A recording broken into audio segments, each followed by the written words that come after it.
সেই সময় এই আরএসএস ছিল ইংরেজদের চাকুকারিতা করতে ব্যস্ত। সেই শাসনে পরাধীন ভারত থেকে স্বাধীনতার আলো এনেছিল। আর সেই আলো আনাতে যদি কোনো রাজনৈতিক দলের নাম থাকে, সেই দলটার নাম হচ্ছে ভারতীয় জাতীয় কংগ্রেস।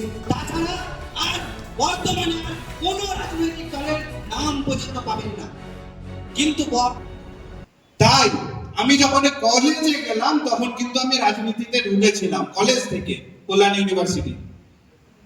আর তখন আমি চয়েস করেছিলাম ভারতীয় জাতীয় কংগ্রেস।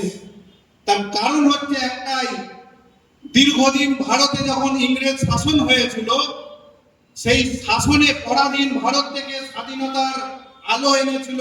আর সেই আলো আনাতে যদি কোনো রাজনৈতিক দলের নাম থাকে, সেই দলটার নাম হচ্ছে ভারতীয় জাতীয় কংগ্রেস।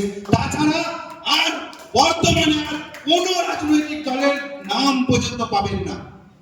কিন্তু দুঃখের সাথে বলতে হয়, আজকের যেই দল আজকে শাসন করছে ভারতে, বিজেপি নামক দল, তার পূর্বপুরুষদের নাম হচ্ছে আরএসএস।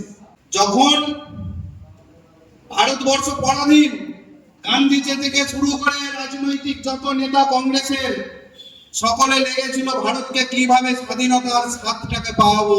সেই সময় এই আরএসএস ছিল ইংরেজদের চাকুকারিতা করতে ব্যস্ত।